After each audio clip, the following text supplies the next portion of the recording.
என் நெஞ்சில் குடியிருக்கும் எனது அன்பார்ந்த ரசிகர்களுக்கும் பெரியோர்களுக்கும் தாய்மார்களுக்கும் ஒவ்வொரு வீட்லேயும் இருக்கிற என்னோட குட்டி குட்டி நண்பர்களுக்கும் வணக்கம்.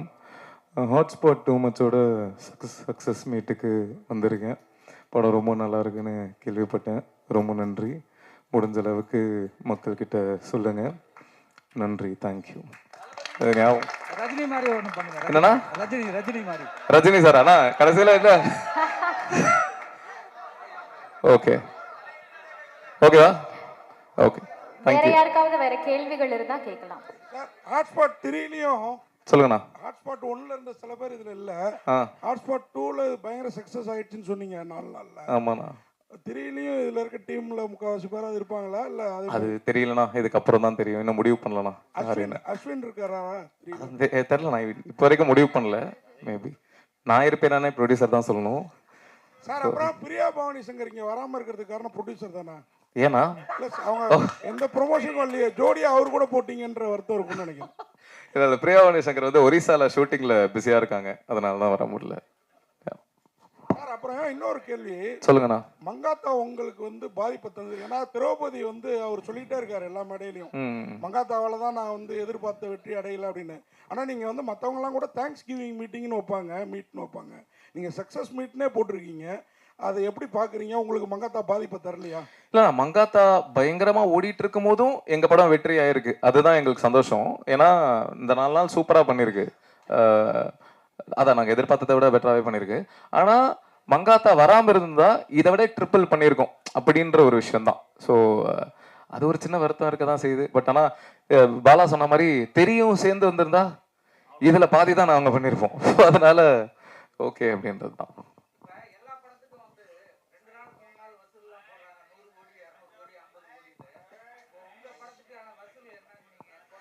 வசூல் போடுறது ப்ரொடியூசர் தான் போடணும். அவங்க மேபி இந்த வாரத்தில் போடலாம். 100 கோடிலாம் இல்லைண்ணா. என்னண்ணா அநியாயமா இல்லையா? எல்லாருக்கும் வணக்கம். ப்ரெஸ் மீடியா எல்லாருக்கும் வணக்கம். போன வாட்டி நான் அந்த ப்ரெஸ் ஷோலேயே ரொம்ப கம்மியாக தான் பேசினேன். ஏற்கனவே டயர்டாக தான் இருப்பீங்க. ஆனால் இன்னைக்கு கொஞ்சம் லென்த்தாக பேசிக்கலாமா உங்கள் பெர்மிஷனோட? தேங்க்யூ. அண்டு ப்ரெஸ் ஷோவில் வந்து சக்ஸஸ் ஆச்சுன்னா சக்ஸஸ் மீட்டில் ரெண்டு வாட்டி சொன்னேன். அண்ணன் அப்போவே சொன்னார், 11 வாட்டி சொல்லிட்டீங்க, சொல்லாதீங்க அப்படின்னாரு. நான் நீங்கள் சொன்ன மாதிரியே வந்துருச்சுன்னா அதுக்கு ரொம்ப நன்றி. Thank you so much. ஸோ படம் ரிலீஸ் ஆகி இன்றைக்கி 6வது நாள். இன்னும் 6 நாள் தான், அதுக்குள்ளே என்ன சக்ஸஸ் மீட்டு. சில பேர் 2 நாள்லேயே பண்ணுவாங்க, 3 நாள்லேயே பண்ணுவாங்க. ஆனால் ஓகே, இது 6வது நாள் அப்படின்னும் போது எதனால் இது எங்களுக்கு சக்ஸஸ் மீட் அப்படின்னா, ஹாட்ஸ்பாட் 1 வந்து கம்மியான தேட்டர்ஸில் தான் ரிலீஸ் ஆச்சு. 5 வாரம் ஆன தேட்டரில் ஓடிச்சு, நல்ல ரெஸ்பான்ஸ் இருந்தது. அந்த 5 வாரம் ஹாட்ஸ்பாட் 1 வந்து மொத்தமாக அதோட லைஃப் டைம் கலெக்ஷன் எவ்வளோ இருந்ததோ அதுக்கு டபுள் மடங்கு இது முதல் 4 நாள்லேயே பண்ணிருச்சு. ஸோ மண்டே வரைக்குமே அது பண்ணிருச்சு. ஸோ அந்த வகையில் எங்களுக்கு இது சக்ஸஸ் தான். அதனால் சக்ஸஸ் மீட் கான்ஃபிடென்ட்டாக தைரியமாக பண்ணுறோம். அண்ட் இந்த சக்ஸஸ்க்கு மிக முக்கியமான காரணம் நம்ம டிஸ்ட்ரிபியூஷன் சைடில் Senthil sir, 5 star Senthil sir. ஒரு கரெக்டான ஒரு நல்ல டிஸ்ட்ரிபியூட்டர் எவ்வளோ முக்கியம் அப்படின்றது இந்த படம் மூலமாக எங்களுக்கு தெரிஞ்சிருக்கு. ரொம்ப நன்றி சார். தேங்க்யூ. ரமேஷ் அண்ணாவுக்கும் ரொம்ப நன்றி. தேங்க்யூ. ஸோ அப்படியே எல்லாரை பற்றியும் பேசிடுறேன். முதல்ல எடிட்டர் முத்து. நான் வந்து எப்படி அப்படின்னா, இன்னைக்கு ஷூட் பண்ணோம் அப்படின்னா 9 to 6 கால் ஷீட் அப்படின்னா நைட்டே போய் எடிட் பார்க்கணும் சார். ரஷ்லாம் கன்வெர்ட் ஆகிட்டு வரணும், அதெல்லாம் எனக்கு தெரியாது, எனக்கு பார்க்கணும் அப்படின்னுவேன். அடுத்த நாள் காலையிலேயே போய் பார்க்கணும் அப்படின்ட்டு உச்சக்கட்டமாக அவனை டார்ச்சர் பண்ணி சாவடிச்சு இன்னைக்கு வரல, அவன் வேறு ஏதோ ஒர்க்கில் இருக்கான். ஸோ அதனால் அவனுக்கு ரொம்ப நன்றி. ஏன்னா இந்த கதையை நீங்கள் பார்த்துருப்பீங்க, 3 கதை. இதில் இந்த ஆர்டரே நாங்கள் நிறைய வாட்டி மாற்றிருப்போம். அதாவது இப்போது கடைசி கதையாக இருக்கிற அஸ்வின் கதை வந்து முதல்ல 2வது கதையாக இருந்தது. ஃபர்ஸ்ட் கதையாக இருந்த ரக்ஷன் ஆதித்யா பாஸ்கர் கதை கடைசி கதையாக இருந்தது. இந்த ஆர்டரை திடீர்னு நைட்டு ஒரு 2 மணிக்கு கால் பண்ணிட்டு, முத்து எனக்கு ஒன்று தோணுது, அந்த கதையை இங்கே போட்டு இந்த கதையை இங்கே போடலாமா அப்படின்ற மாதிரிலாம் கிட்டத்தட்ட ஒரு எத்தனை வாட்டி மாற்றணுன்றது எங்களுக்கே தெரில, அத்தனை வாட்டி மாற்றிருப்போம். ஸோ அதெல்லாம் பொறுமையாக பொறுத்துக்கிட்ட முத்தையன் அவர்களுக்கு ரொம்ப நன்றி, எடிட்டர். அதுக்கப்புறம் டிஓபி ஜெகதீஷ் அவர்கள். ஹாய் சொல்லிடுங்க, யாருன்னு தெரியும். ஜெகதீஷ் வந்து 2 டிஓபி இதில். அதில் ஒருத்தர் ஜெகதீஷ், இன்னொருத்தர் ஜோசப். ஜெகதீஷ் வந்து எப்படின்னா, டெய்லி ஷூட்டிங் அப்போ விக்கி இந்த எக்யூப்மெண்ட்லாம் வேணும், சரி ஓகே ரைட்டு, ஆனால் அதெல்லாம் கிடைக்காது ப்ரோ, நாங்கள் கொடுக்குற எக்யூப்மெண்ட்ல நீங்கள் பண்ணுங்க. எதில் விக்கி ஷூட் பண்ணலாம்? ஐஃபோனில் ஷூட் பண்ணால் நல்லா இருக்கும்னு நினைக்கிறேன். யோ டார்ச்சர் பண்ணுற. அவர் கேட்ட எதையுமே நாங்கள் கொடுத்ததில்ல. இன்ஃபேக்ட் லொக்கேஷன் வந்து ஒரே ஒரு சீன், அந்த எம்எஸ் பாஸ்கர் சார் ஃபோன் பண்ணி அந்த ஃபோன் கால் சீன் ஒன்று வந்து ரெட் ஹில்ஸ் பக்கத்தில் ஒரு ரோட்டில் நைட் எஃபெக்டில் ஷூட் பண்ணோம். அது ரொம்ப டார்க்காக இருக்கும் அந்த ஏரியா. இந்த லொக்கேஷன் தான் அப்படி நான் சொல்லிட்டேன். அது எதனால சொன்னேன் அப்படின்னா, அது வந்து என் ஒய்ஃப் வீட்டுக்கு பக்கத்து தெரு. அதனால லொக்கேஷன் காஸ்ட் வந்து எங்களுக்கு ரொம்ப கம்மி, எந்த பிரச்சனையும் இல்லை. அதை தாண்டி அந்த இடம் நான் விஷுவலாக இமேஜின் பண்ணியிருந்தேன், அது இப்படி இருந்தால் நல்லா இருக்கும். ஒரு மாதிரி சைடில் தண்ணி கிண்ணிலாம் இருந்தது. அதை பார்த்துட்டு ஜெகதீஷ் வந்து, விக்கே என்ன விக்கே இது இங்கே கரெக்டாக வர. நான் சொன்னேன், ப்ரோ உண்மையாக கரெக்டாக இருக்கும், நீங்கள் வேணா பாருங்க, படம் முடிச்சுட்டு இந்த லொக்கேஷன் தான் படத்துலேயே ஹைலைட்டு அப்படின்னு சொல்லுவாங்க அப்படின்னு சொன்னேன். அதே மாதிரி படம் ரிலீஸ்க்கு முன்னாடி ப்ரிவியூ 2-3 பேர் போட்டு காமிச்சும் போது பார்த்துட்டு அந்த லொக்கேஷன் ஹைலைட்டுங்க அப்படின்னு சொன்னாங்க. நைட்டு 12 மணிக்கு கால் பண்ணி சொன்ன ஞாபகம் இருக்கா? ஆனால் நீங்கள் ஃபோன் எடுக்கல வழக்கம் போல். ஸோ அந்த வகையில் அவர் கூட ஒர்க் பண்ணது ரொம்ப நன்றி. ஐ மீன் ரொம்ப சந்தோஷம். ரொம்ப ஃப்ரெண்ட்லியான ஒரு டிஓபி. அப்புறம் ஜோசப் வந்து எனக்கு திட்டம் 2 நான் பண்ணும்போது அதில் அசிஸ்டன்ட் கேமராமேனா மானிட்டர் முன்னாடி நான் உட்காந்துருப்போம். அவனுங்க வந்து இந்த ஃபோக்கஸ் பார்ப்பான், வந்து நல்ல ஜிம்பாடி மாதிரி இருப்பான், அப்படியே சைலண்டாக இருப்பான், சிரிக்கவே மாட்டான். அந்த விஜிபி எல்லாம் சிரிக்காமல் இருப்பாங்கல்ல, அந்த மாதிரி தான் இருப்பான். ஏன்டா இப்படி இருக்கான் இவன் அப்படின்ற மாதிரி ஃபீல் ஆகும். அங்கே இருந்து 2019 நினைக்கிறேன், அங்கேருந்து இப்போ 2026, இப்போ எனக்கு என் லைஃபோட ஒன் ஆஃப் மை பெஸ்ட் ஃப்ரெண்ட்ஸில் ஒருத்தனா அந்த அளவுக்கு மாறி இருக்கும். அண்ட் இந்த படத்தில் அவனை டிஓபியாக போடும்போது ஒரு சில பேர் அவனை பயங்கர நெகட்டிவாலாம் பேசினாங்க முன்னாடி. ஸோ அவங்களுக்கு நீ வந்து ப்ரூவ் பண்ணிட்டே ஜோசப், அது எனக்கும் சந்தோஷம். தேங்க்யூ. அண்ட் இது வரைக்கும் நான் ஒர்க் பண்ண டிஓபிலேயே அமேசிங்கான ஷார்ட் டிவிஷன் சென்ஸ் இருக்கிறது ஜோசப்க்கு தான். இது வரைக்கும் நான் ஒர்க் பண்ண டிஓபியில் சொல்கிறேன். அது இன்னும் நிறைய, இன்ஃபேக்ட் அஸ்வின் கதைலாம் நீங்கள் நம்ப மாட்டீங்க, அதெல்லாம் கிட்டத்தட்ட நாங்கள் வந்து ஒரு 0 பட்ஜெட்டில் தான் சோனி எஸ்1ல ஷூட் பண்ணோமா, சோனி FX3ல ஷூட் பண்ணோம். கிட்டத்தட்ட அந்த அஸ்வினோட அந்த கதையில் இருக்கிற வீடு வந்து என் ஒய்ஃபோட வீடு. ஸோ எக்யூப்மெண்ட் எல்லாம் வெறும் ட்ராக் அண்ட் ட்ராலி இவ்வளோதான் அப்படின்ற மாதிரி. ஆனால் அப்படி எடுத்து அந்த கதை இவ்வளோ ஒர்க் ஆயிருக்கு அப்படின்னு நினைக்கும் போது ரொம்ப ரொம்ப சந்தோஷமா இருக்கு. ஸோ அந்த பெருமைகள் ஜோசப் அவர்களுக்கு தான் சேரும். தேங்க்யூ. அண்ட் அடுத்தது வந்து இபி பிரியன் வந்து என்னோட உயிர் நண்பன். 2011 நான் பேச்சுலர்ஸ் ரூம்ல அப்போதான் பழக்கம். அப்போ வந்து இவன் என்னோட லைஃபோட ஒரு மிக முக்கியமான ஒரு நண்பன், தம்பி, சில நேரங்கள் அண்ணா மாதிரி பிஹேவ் பண்ணுவான். ஸோ எல்லாமே என் ஃபேமிலியில் ஒருத்தன், என் வீட்டில் ஒருத்தன்.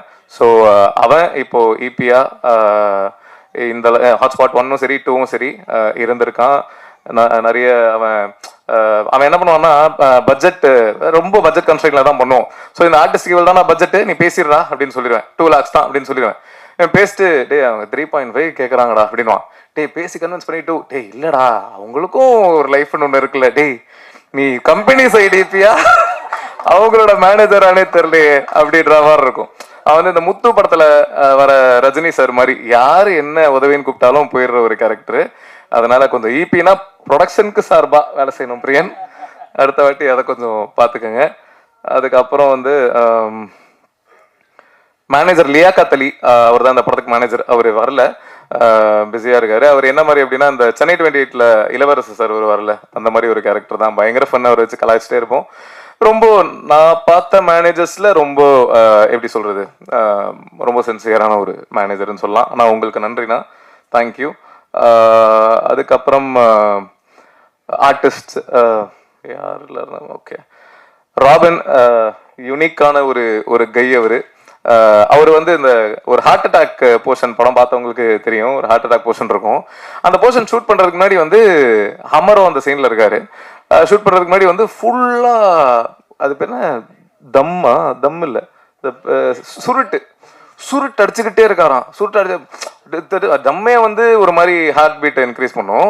சுருட்டு 3 அடிச்சுக்கிட்டே இருக்காரு. அமர் கேட்கறான், ப்ரோ என்ன ப்ரோ அடிச்சுக்கிட்டே இருக்கீங்க, காலில் இருந்து அடிச்சுட்டு, நைட் அந்த சீன் ஷூட் பண்றோம், காலில் இருந்து அடிச்சுக்கிட்டே இருக்கு. இல்ல ஹார்ட் அட்டாக் சீன் இல்ல, அதுக்கு தான் ஹோம்ஒர்க் பண்ணிக்கிட்டு இருக்கேன். ஐயோ செத்துக்கிட்டு போயிட்டுறேன், என்ன பண்றது அப்படின்ற மாதிரி இருந்தது. நல்ல வேலை ஹார்ட் அட்டாக் சீனு, வேற மாதிரி ஏதாவது ஃபர்ஸ்ட் நைட் சீன் தான் என்ன பண்ணிருப்பாருன்னு தெரியல. ஸோ உங்ககிட்ட கொஞ்சம் கேர்ஃபுல்லாக தான் இருக்கணும் ராபின். ரொம்ப இன்ட்ரெஸ்டிங்கான ஒரு கேரக்டர், நான் லைஃப்ல மீட் பண்ணதுலேயே பயங்கர சின்சியர், எதுவாக இருந்தாலும் அப்படி இறங்கி பண்ணணும் அப்படின்னு நினைக்கிற ஒரு ஆளு. அப்புறம் ஆதித்யா கதிர் வந்து எனக்கு அகைன் 2012-13 தெரியும். விஜய் டிவியில மிமிக்ரி ஆர்டிஸ்டா நான் இருந்தபோது அவரும் அப்பதான் மிமிக்ரி பண்ண அண்ணன் கூப்பிடுவேனே ஞாபகம் இல்லை, தலைவா மிமிக்ரிலாம் பண்ணுவேன் தலைவா, அப்படியே பேசி காட்டுங்க அப்படின்னும் போது சில வாய்ஸ்லாம் பேசினாப்ல, நல்லா இருக்கியா, என்னோட நல்லா பண்றியா அப்படின்ற மாதிரி இருந்தது. அங்கிருந்து இப்போ டிராவல் பண்ணி நான் டைரக்ட் பண்ணி அவர் நடிக்கிறாரு அப்படின்னு நினைக்கும் போது ரொம்ப சந்தோஷமா இருக்கு. கதிர் உங்களோட அதான் கவுண்டர்ஸ் எல்லாமே தியேட்டர்ல செம்மையா ஒர்க் ஆகுதுன்னு நினைக்கும் போது ரொம்ப ஹாப்பி. தேங்க்யூ. அதுக்கப்புறம் சஞ்சனா சஞ்சனா வந்து இன்னும் ரொம்ப சின்ன பொண்ணு தான் அவங்க. ஷீஸ் ஏன்னா எப்பயுமே ஐயோ அது அப்படி ஆயிருமா, இது இப்படி ஆயிருமா சார், இது இப்படி இருக்கும். இன்னைக்கு ப்ரெஸ் மீட்க்கு வரதுக்கே சார் நான் எப்படி ஹோம்லியா சல்வார் போட்டு வரவா, ப்ரெஸ் ஏதாவது கேள்வி கேட்பேன், ப்ரெஸ்ஸை உங்களை பார்த்து எவ்வளோ பயப்படுறாங்க தெரியுமா, ஏதாவது இடக்கு முன்னாடி கேட்டுருவாங்களா அப்படின்ட்டு. அதெல்லாம் ஒன்றும் இல்லைங்க, ஜாலியாக வாங்க பார்த்துக்கலாம், ப்ரெஸ் எல்லாம் நம்ம ஆட்கள் தானே அப்படின்னு சொல்லி நான் தான் அவங்கள இது பண்ணேன். ஸோ அந்த வகையில் இன்னும் தமிழ் சினிமாவுக்கு தமிழ் பேசுகிற ஒரு அழகான ஒரு ஹீரோயினா கூடிய சீக்கிரம் நீங்கள் வருவீங்க. வாழ்த்துக்கள். பிரிகிடா ஏற்கனவே நிறைய வாட்டி சொல்லிட்டேன், அவங்களோட ஃபேன் நான். இந்த பவி டீச்சராக அவங்க பண்ணதுலேருந்து அவங்களோட ஃபேன். ஸோ ஃபைனலி 2-3 ப்ராஜெக்ட்ஸ் நாங்கள் பண்ணலாம் அப்படின்னு பேசியிருந்தோம். ஃபைனலி இந்த ப்ராஜெக்ட் நடந்துருச்சு. ஆனால் ரொம்ப சின்ன, ஆக்சுவலி அவங்க கிட்ட சொல்லும் போது கொஞ்சம் பெருசாக இருந்தது, அதை கொஞ்சம் சுருக்கிட்டோம். ஸோ ரொம்ப சின்ன ரோலாக போயிடுச்சு, கொஞ்சம் சுருக்கிட்டோம். கண்டிப்பாக ஃபியூச்சரில் I would like to do a bigger role with you. Bhavani Sri அவங்களுக்கும் எனக்கும் அவங்க ஃபேமிலிக்கும் எனக்கும் ஒரு பூர்வ ஜென்மத்து பந்தவருக்கு நினைக்கிறேன். ஏன்னா என்னோட முதல் படம் எத்தனை பேருக்கு தெரியும் தெரில, அந்த படம் ஒரு மிகப்பெரிய டிசாஸ்டர். அதை நான் வந்து அறியா வயசில் பண்ண தெரியா தப்பு, ஏண்டா தலையில் என்ன வைக்கல அந்த படத்தில் பேர். அந்த படத்துக்கு அப்புறம் நான் நிறைய எப்படி சொல்கிறது, நிறைய பாதிப்புகள், அசிங்கங்கள் அதெல்லாம் கடந்து அதை மாற்றுறதுக்கு தான் யோர் ஷேம்ஃபுல்லி 1-2 அப்படின்ற அந்த ஷார்ட் ஃபிலிம்ஸ்லாம் பண்ணி, அந்த ஷார்ட் ஃபிலிம்க்கு அப்புறம் என்னோட கரியர் மாறி திட்டமிரண்டு அங்கேருந்து. ஸோ அந்த படத்தை வந்து அத்திப்பட்டி கிராமம் மாதிரி அழிச்சிடலாம் அந்த முத படத்தை. ஆனால் அந்த படத்தை ப்ரொடியூஸ் பண்ணது வந்து பவானி ஸ்ரீயோட அம்மா, ஏஆர் ரெஹானா மேம், ஜிவி பிரகாஷோட அம்மா. ஸோ அவங்க தான் ப்ரொடியூஸ் பண்ணாங்க. அப்படி ஒரு டிசாஸ்டர் படம் கொடுத்துட்டு அதுக்கப்புறம் ஜிவி பிரகாஷை வச்சு அடியே படம் பண்ணதே எனக்கு பயங்கர, ஏன்னா இப்படி ஒரு சம்பவத்தை பண்ணிட்டு இப்படி நம்ம இவரை வச்சு டைரக்ட் பண்றோமே அப்படின்ற மாதிரி இருந்தது. அதுவே எனக்கு பயங்கர ஹாப்பியா இருந்தது. அண்ட் அந்த படம் அடியே ஹிட்டு தான், உங்களுக்கு தெரியும். கமர்ஷியலி தேட்டரிக்கலாவும் சரி, ஓவரால் ப்ரொடியூசருக்கு போட்ட காசுக்கு டபுளுக்கு மேலே வந்துருச்சு. ஸோ அதுக்கப்புறம் வந்து பவானி ஸ்ரீக்கு கதை சொல்ல போனபோது கதை கேட்டு அவங்க பிடிச்சிருக்குன்னு சொல்லிட்டு, எங்கள் ஃபேமிலியில் நீங்கள் ஒருத்தரை விடலை, இன்னும் ஒருத்தர் தான் பாக்கி, ரஹ்மான் சார் அப்படின்னாங்க. அதுவும் கூடிய சீக்கிரம் நடந்துருச்சுன்னா நல்லா இருக்கும் Bhavani. Very very happy working with you. ரொம்ப ஸ்வீட்டான ஒரு பர்சன் அவங்களும். ஆதித்யா பாஸ்கர், அவர் நம்ம கம்பெனி ஆர்டிஸ்ட்டுங்க. ஆனால் நாளைக்கு ஷூட்டிங் வரீங்களா ப்ரோ அப்படின்னா அந்த அளவுக்கு ஒரு ரேப்போ, பயங்கர ஸ்வீட்டு. அவரை பற்றி நிறைய பேசிட்டேன். இப்போ ஒல்லி ஆயிட்டாப்ல, ஏதோ படம் கேரக்டருக்காக ஏதோ ஸ்கூல் பையன் மாதிரி ஏதோ ரோல் பண்றாப்லன்னு நினைக்கிறேன், அதுக்காக பயங்கரமா ஒல்லி ஆயிட்டாப்ல. ஆனா இந்த படத்துல இருக்கும்போது அவர் ஒரு கருப்பா கலையா அழகா அப்படின்ற ஒரு ஃபேஸ் இருக்குல்ல. ஸோ எனக்கு இன்னொரு 3-4 இயர்ஸ், அவர் இன்னும் சின்ன பையனா இருக்காருல்ல, ஒரு 3-4 இயர்ஸ்க்கு அப்புறம் ரொம்ப சூப்பரான ஒரு ஹீரோ மெட்டீரியலா விஷால் சார்லாம் வந்த போது ஒரு ஜோன்ல இருப்பார்ல. ஸோ அந்த மாதிரி ஒரு செம்மையான ஒரு ஹீரோ மெட்டீரியலா கண்டிப்பா வர்றதுக்கான எல்லா ஃபீச்சர்ஸும் இருக்கு. ஸோ அதுக்கு வாழ்த்துக்கள். ஹீரோ ஆனதுக்கப்புறம் டேட்டு கொடுங்க, பெரிய ஹீரோ ஆனதுக்கப்புறம் டேட்டு கொடுங்க கண்டிப்பாக. வாழ்க்கை வாயும் இப்படி பேசுகிறவங்கள தான் நம்பக்கூடாது. அடுத்து வந்து ரக்ஷன், அப்படியே காப்பி பேஸ்ட் பண்ணிடலாம். நம்ம ஆதிக்கு என்ன சொல்கிறோமோ அது அப்படியே ரக்ஷன் எக்ஸாக்டாக, ஏன்னா 2 பேரும் கிட்டத்தட்ட ஒரே மாதிரி தான். ரக்ஷன் ஷூட்டிங் ஸ்பாட்டில் வந்து ஒரு போக்கிரி விஜய் சார் மாதிரி தான். என்ன போய் ப்ரோ இந்த மாதிரி பண்ணலாம் ப்ரோ, ஓகே ப்ரோ, சரி ப்ரோ, ஃபுல் டைம் இந்த சவுண்ட்ல தான் இருப்பாரு. எப்படி ஒரு மனுஷனால 24 மணி நேரம் இப்படி இருக்க முடியுதுன்னு எனக்கு தெரியல. அந்த வித்தையை எனக்கும் கொஞ்சம் கற்றுக் கொடுத்தீங்கன்னா நல்லா இருக்கும். ரொம்ப ஜாலி அவரோட ஒர்க் பண்ணதான். அவர் ஷூட்டிங் மாதிரியே இருக்காது, ரொம்ப ஜாலியா அவங்க பாட்டுக்கு ஃபன் பண்ணிக்கிட்டு இருப்பாங்க. என்னெல்லாம் என்ன கலாச்சாங்கன்னு தெரியல, ஃபுல்லா சிரிச்சுக்கிட்டே தான் இருப்பாங்க. அதுக்கப்புறம் அஸ்வின் அவர்கள், அஸ்வின் அந்த உங்க எல்லாருக்கும் தெரிஞ்சிருக்கும் அந்த ஆடியோ லான்ச்சு. அந்த ஆடியோ லான்ச்ல அவரை திட்டின பல பேர்ல நானும் ஒருத்தன். அவரை கண்டபடி திட்டிருக்கேன், எப்படி இப்படி பேசலாம் அப்படிலாம் பயங்கரமாலாம் திட்டிருக்கேன். அதுக்கப்புறம் எங்களுக்கு ஹாட்ஸ்பாட் 1க்கே நாங்கள் அவரை கேட்டோம். அப்போ சில விஷயங்கள்னால ஓகே, அது ஆக்சுவலி அந்த ஆடியோ லான்ச்சுக்கு முன்னாடி இப்போ கேட்டோம். அதுக்கப்புறம் தான் அது பண்ண முடியாமல் போயிடுச்சு. அதுக்கப்புறம் தான் அந்த ஆடியோ லான்ச் நடந்தது. அதுக்கப்புறம் தான் திட்டி அந்த ஜோன்ல இருந்தோம். அதுக்கப்புறம் 1.5 வருஷம் கிட்ட ஆயிடுச்சு. அப்புறம் இந்த கதை வேற ஒரு கதை பண்ணும்போது சரி இந்த கதைக்கு அஸ்வினை கேட்கலாமா அப்படின்ற மாதிரி இருந்தது. ஆனால் நம்ம இவ்வளோ திட்டி இருக்கோமே அவரை எப்படி கேட்கறது, கேட்கலாமா வேணாமா அப்படின்ற தாட்லாம் எங்களுக்குள்ளேயே இருந்தது. சரி பரவாயில்ல, 1.5 வருஷம் ஆயிடுச்சு, 2 வருஷம் ஆயிடுச்சு, பீப்புள் எவால்வ். எல்லாருமே அது தெரியாம ஒரு ஒரு ஃப்ளோல ஒரு எந்தோசியாசம்ல நானே நிறைய சம்மந்தமே இல்லாமலாம் பேசியிருக்கேன். ஸோ எல்லாருமே பீப்புள் சேஞ்சில். ஸோ அதனால அவர் அதை கண்டிப்பா தெரிஞ்சு பண்ணல. அது இட் இஸ் ஒரு ஓவர்வெல்மிங் மூமெண்ட்ல அவர் அறியாம நடந்த ஒரு விஷயம் தான் அப்படின்றது எனக்கு அப்படிதான் இருந்திருக்கும் அப்படின்ற ஒரு புரிதல்ல. சரி ஓகே சும்மா கேட்போம் அப்படின்னு சொல்லிட்டு கால் பண்ணேன். இந்த மாதிரி ஒரு கதை சொல்லணும் அப்படின்னு சொல்லிட்டு சொன்னேன், மீட் பண்ணலாம் அப்படின்னா. அப்போ அவர்கிட்ட சொன்னேன், ப்ரோ உங்களை எப்போ அந்த ஆடியன்ஸ்ல எப்படி நிறைய பேர் திட்டினாங்களோ அதுல திட்டினா பல பேர்ல நானும் ஒருத்தன். எனக்கும் உங்க மேல பயங்கர கோவம் இருந்தது. நானும் உங்களை கண்டபடி திட்டிலாம் இருக்கேன். இதை நான் உங்ககிட்ட இப்பயே சொல்லிடுறேன். ஏன்னா அதுக்கப்புறம் யாராவது உங்ககிட்ட வந்து இதை சொல்லி அப்படின்னு இருக்கக்கூடாதுன்றதுனால அப்பவே நான் ஃபுல்லா கிளியரா சொல்லிட்டு, ஆனா இப்போ நீங்க அதை புரிஞ்சிருப்பீங்கன்னு நினைக்கிறேன் அப்படின்னு சொல்லி தான் மீட் பண்ணும்போது அதை சொன்னேன். சொல்லிட்டு அதுக்கப்புறம் கதை சொன்னேன். கதை சொன்னதுக்கப்புறம் அது பிடிச்சா அது பண்ற மாதிரி தான். அதுக்கப்புறம் ஆனால் ஹாட்ஸ்பாட் 2 ஹேப்பன்டு. ஸோ அஸ்வின் அதான் ஏற்கனவே சொல்லிட்டாங்க, நான் காலைல 5:30 மணிக்கு வந்தார்ல, அதுதான் அவர் வந்து உச்சக்கட்ட சின்சியரு, பயங்கர பங்க்சுவல். நானே ஜென்ரலி பயங்கர, அதாவது நான் வந்து இப்போ ஒரு மீட்டிங் 2 மணிக்கு அப்படின்னா என் அப்பா வந்து என்ன முன்னாலாம் என்ன பண்ணுவாருன்னா, அப்போ மீட்டிங்லாம் இல்லை, இப்போ எங்கேயாவது ஒரு இடத்துக்கு 2 மணிக்கு போனோம் அப்படின்னா என் அப்பா என்ன 11:30 மணிக்கெலாம் கூட்டு போயிடுவார். அப்பா என்னப்பா அப்படின்னா, இல்லடா சீக்கிரம் போயிடுறது எப்பயும் நல்லது, ஏன்னா நீ 2 மணிக்கு போகணும் அப்படின்றத கால்குலேட் பண்ணிட்டு போகும்போது டிராஃபிக்ல லேட் ஆயிட்டு அப்படின்னா உனக்கு பயங்கர டென்ஷன் ஆயிரும், அதனால எப்பயுமே சீக்கிரம் போறது நல்லது அப்படின்னு. நான் 2 மணினா இப்போ 1 மணிக்கு அந்த மாதிரி போயிடுற ஒரு ஆள். எனக்கு எக்ஸாக்ட்லா நான் எப்படி இருப்பேனோ அதே மாதிரி ஒரு மீட்டர் தான் பங்க்சுவாலிட்டி ஃபாலோ பண்றதுல. இதுல ஒரு நாள் என்ன இருக்கு, 3 மணிக்கு ஷூட்டிங்கு ஈசிஆர்ல. அவர் வீடு அங்கிருந்து கிட்ட தான். ஸோ ஒரு 15 மினிட்ஸ் தான் நாங்கள் ஷூட் பண்ணிருக்கோம். அவர் 3 o'clock வர வச்சிடலாம் கால் டைம், அதுக்கப்புறம் நம்ம 5க்கு கூட ஷார்ட் வச்சுக்கலாம், ஆனால் வர வச்சிடலாம் அப்படின்னு சொல்லிட்டு கார் அமிச்சிட்டோம் அவருக்கு. இது வந்து அதுக்கப்புறம் நான் கேள்விப்பட்ட விஷயம். ஸோ கார் போயிடுச்சு, இவர் கார்ல ஏறிட்ட 2:45 பிக்கப் ஏறிட்டார் போல, வந்துட்டு இருக்காரு. ஒரு 5 நிமிஷம் வந்ததுக்கு அப்புறம் தான் இவர் காஸ்டியூமை வீட்லயே வச்சுட்டாருன்றது ரியலைஸ் பண்ணியிருக்காரு போல. உடனே டிரைவர் அண்ணா கிட்ட வந்து, அண்ணா நான் காரை திருப்புங்கண்ணா அப்படின்னு சொல்லிட்டு காரை திருப்பி ஃபிளாட் வாசல்ல நிற்க வச்சுட்டானா, காரை எடுக்க சொல்லுவாங்க, யார் சொன்னாலும் போயிடாதீங்க இங்கேயே வெயிட் பண்ணுங்க அப்படின்னு சொல்லிட்டு அடிச்சு பிடிச்சி வீட்டுக்குள்ள ஓடி ட்ரெஸ் எடுத்துட்டு அப்படியே மூச்சு வாங்க கார்ல ஏறி, அண்ணா சீக்கிரம் போங்க அப்படின்னு சொல்லிட்டு டிரைவர் அப்படியே ஒரு மாதிரி பார்த்துருக்காரு. அதுக்கப்புறம் வந்து ஸ்பாட்ல இறங்கியிருக்காரு. என்ன அப்படின்னா 3 மணிக்கு சொல்லியிருக்காங்கன்னா நான் 3 மணிக்கு அங்கே இருக்கணும், எதனாலையும் லேட் ஆகிடக்கூடாது அப்படின்ற அந்த பங்க்சுவாலிட்டி வந்து உண்மையாவே சூப்பர். இது வந்து எனக்கு எப்படி தெரிஞ்சது அப்படின்னா, அந்த டிரைவர் வந்து வேற ஒருத்தர்கிட்ட சொல்லி, அவர் வந்து நம்ம இபி கிட்ட சொல்லி, இபி என்கிட்ட சொல்லி, அதுக்கப்புறம் இதெல்லாம் முடிஞ்சு ஷூட்டிங்லாம் முடிஞ்சு ஒரு 10-15 நாள் கழிச்சு நான் காலில் வச்சிருந்தாலும் இப்போ சோசியல் மீடியாவில் ட்ரெண்டிங்காக போயிட்டு இருக்கிற 2 stars, Thambi Ramaiah sir, MS Bhaskar sir, அவங்க ஆக்சுவலி அவங்கள பற்றி நிறைய எல்லாருமே பேசிட்டாங்க, நான் என்ன சொல்கிறதுன்னு தெரில. அந்த லெஜண்ட்ஸோட ஒர்க் பண்ணது ரொம்ப ரொம்ப சந்தோஷம்.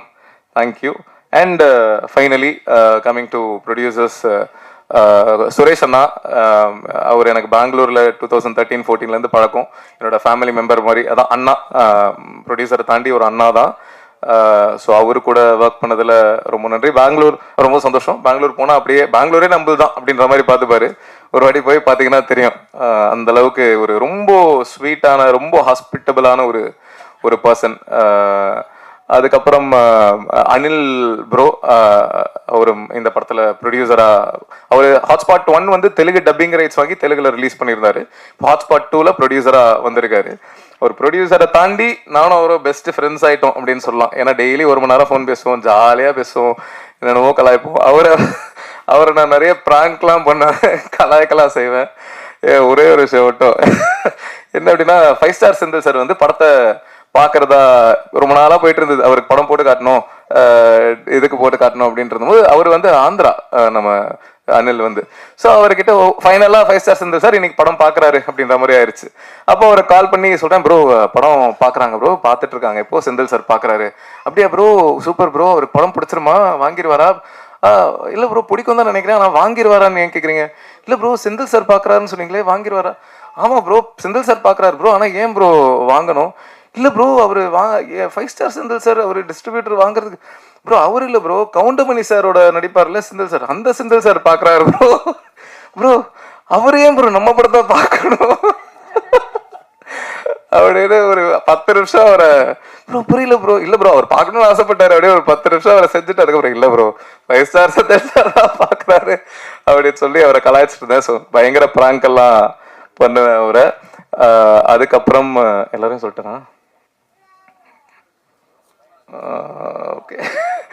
ஓகே அதுக்கப்புறம் ஓகே ஒரு முக்கியமான கேரக்டர் இன்ட்ரடியூஸ் பண்ணிடுறேன். பையன் இருக்கானா? ஓகே, ஹாட்ஸ்பாட்ல நீங்க பார்த்தவங்களுக்கு தெரியும், அதுல இந்த எண்டில் இந்த குட்டி பையனா, இல்லை வரலன்னா விட்டுரு, வரலாம் விட்டுரு. நதியாரனா நடிச்சது, ஐ மீன் அந்த குட்டி பையனா நடிச்சது என்னோட பையன் தான் நதியாரன். சரி அவனை காட்டலான்னு நினச்சேன், பட் ஆனால் கொஞ்சம் கிராங்கியாக இருக்கான், அதனால அவனை விட்டுறலாம். மற்றபடி ஹாட்ஸ்பாட் டூ மச். அதான் நாங்கள் வந்து 24 days ஷூட் பண்ண படம் இது. ஓவரால் ஹாட்ஸ்பாட் 1 கிட்டத்தட்ட 24 days தான் ஷூட் பண்ணோம்னு நினைக்கிறேன். ஸோ 24 days ஷூட் பண்ணியிருக்கோம். அண்ட் நல்ல ரெஸ்பான்ஸ் மக்கள் மத்தியில் வந்துட்டு இருக்கு. எல்லாரும் பயங்கரமாக என்ஜாய் பண்ணிருக்காங்க. இப்படி நினைக்கும் போது ரொம்ப சந்தோஷமா இருக்கு. ஸோ ப்ரெஸ் எல்லாருக்கும் ரொம்ப ரொம்ப நன்றி, இதை மக்கள் கிட்ட கொண்டு போய் சேர்த்துருக்கீங்க.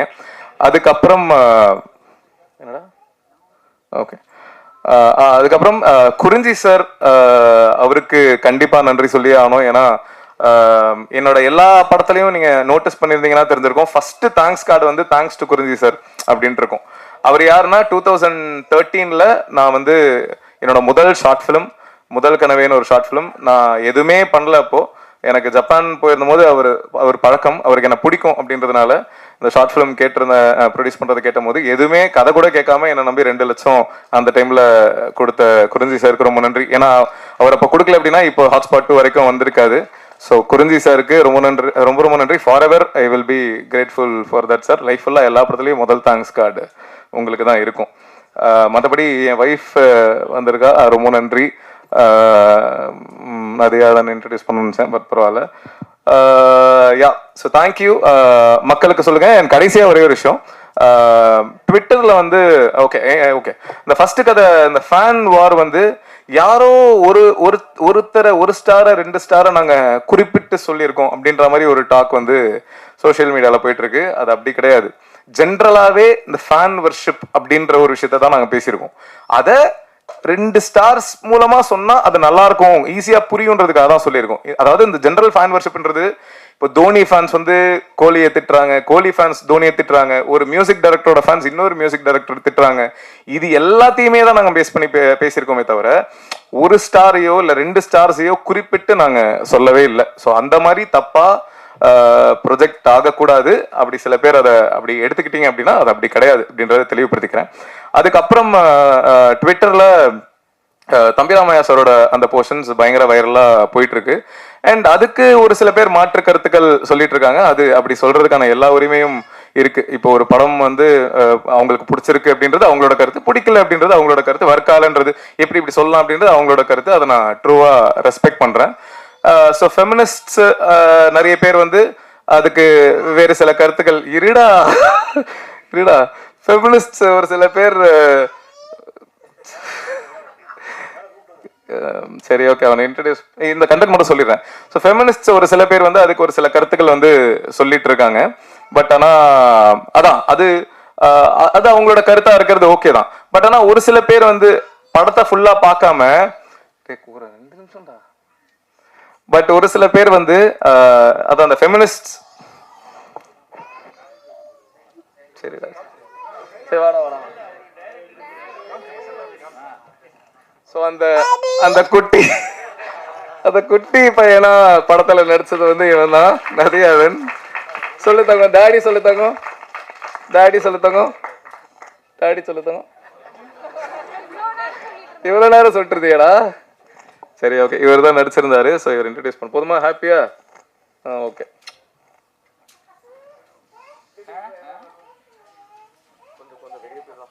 அதான் அந்த ஒரே ஒரு விஷயம் மட்டும் கிளாரிஃபை பண்ணிடணும்னு நினைச்சேன். அதான் அந்த தம்பிராமையா சார் கதை அந்த போர்ஷன் மட்டும் ஒரு சில போர்ஷன் மட்டும் கட் ஆகி இன்டர்நெட்ல வைரலா போயிட்டு இருக்கு. அது ஒரு சில பேர் பிடிச்சிருக்கு, நல்லா இருக்கு அப்படின்னு பேசிருக்காங்க. ஒரு சில பேருக்கு மாற்று கருத்து இருக்கு. அதை நான் ட்ரூவா ரெஸ்பெக்ட் பண்றேன். ஏன்னா அதான் கருத்து சொல்றதுக்கு எல்லாருக்குமே உரிமை இருக்கு. ஆனா ஒரு சில பேர் அதான் சில ஃபெமினிஸ்ட்ஸ்க்கு அவங்களோட கருத்து இருக்கு. அகைன் அதையும் நான் ரெஸ்பெக்ட் பண்றேன். ஆனா ஒரு சில பேர் படத்தை ஃபுல்லா பார்க்காம வெறுமனே அந்த கட்டை மட்டும், அந்த ஒரு 2 நிமிஷம் கட்டு வீடியோவை மட்டும் பார்த்துட்டு சில சூடோ ஃபெமினிஸ்ட் அப்படின்னாலே இந்த அறவேக்காடான ஃபெமினிஸ்ட் அப்படின்னு சொல்லலாம். ஏன்னா அதுக்கு அர்த்தம் அதுதான். ஸோ அவங்க வந்து படத்தை ஃபுல்லா பார்க்காம வெறும்னா அந்த சின்ன கட்டை மட்டும் பார்த்து மாற்று கருத்துக்கள் சொல்லிட்டு இருக்காங்க. அவங்க கிட்ட நான் ஒரே ஒரு விஷயம் தான் சொல்லிக்கிறேன், நீங்க படத்தை ஃபுல்லா பாருங்க. ஃபுல்லா பார்த்துட்டு அப்பவும் உங்களுக்கு வந்து படம் அப்போ பிடிச்சிருக்கு, அப்போ இல்லை கரெக்டாக தான் பேசியிருக்கான், கரெக்டாக தான் சொல்லியிருக்கான் அப்படின்னா ஓகே அதை சொல்லுங்க. அப்படி இல்ல அப்போ பார்த்துட்டு உங்களுக்கு ஒர்க் ஆகல, இல்ல தப்பா தான் சொல்லியிருக்கான் அப்படின்னா அதை நான் ஏத்துக்கிறேன், படம் கேவலமா இருக்கு அப்படின்னு கூட சொல்லுங்க, அதை நான் ஏத்துக்கிறேன். ஏன்னா அது உங்களுக்கு முழு உரிமை இருக்கு. ஆனா எப்படி இப்படி நீ சொல்லுவ அப்படின்னு கேட்கறதுக்கு உங்களுக்கு உரிமை கிடையாது. ஏன்னா எப்படி உங்களுக்கு வந்து என்ன கேள்வி கேட்கறதுக்கு உரிமை இருக்கோ அதே மாதிரி நான் நினைக்கிறத எடுக்கிறதுக்கு ஒரு கிரியேட்டரா எனக்கு உரிமை இருக்கு. ஸோ அதை நான் இங்க தெளிவா சொல்லிக்கிறேன். நான் என் மனசாட்சிக்குட்பட்டு எனக்கு தெரிஞ்ச வரைக்கும் நிறைய பேர் கூட டிஸ்கஸ் பண்ணி அதை எவ்வளோ கரெக்டா எவ்வளோ தப்பா ஆகாத மாதிரி எவ்வளோ சோஷியலி ரெஸ்பான்சிபிளா எடுக்கணும்னு நினைச்சுதான் நான் எடுத்திருக்கேன். ஸோ அகைன் முன்னாடி சொன்ன மாதிரி ஸோ ஒரு கிரியேட்டரா எனக்கு அதை நான் நினைச்சதை எடுக்கிறதுக்கு எல்லா உரிமையும் இருக்கு அப்படின்றத ஸ்ட்ராங்கா சொல்லிக்கிறேன். So thank you. மற்றபடி மக்கள்கிட்ட கொண்டு போய் சேருங்க, நல்லதே நடக்கும். வெற்றி நிச்சயம். தேங்க்யூ.